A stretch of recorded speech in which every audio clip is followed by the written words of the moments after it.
Hi, this is Rakesh Roy and you're watching Royal Technology. In this video, we will show you how to trim any video in Windows 11 without using any third-party software.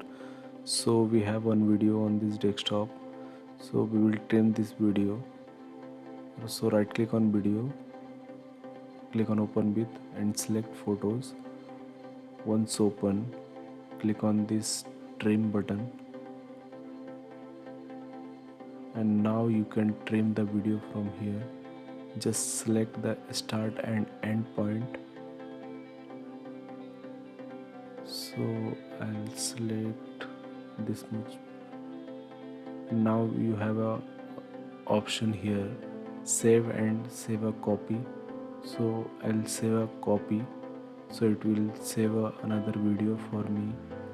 So just select the destination and the file format.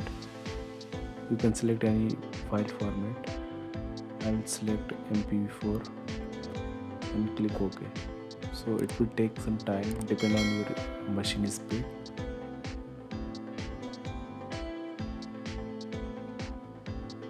So we have saved the file on the desktop. This is the output file.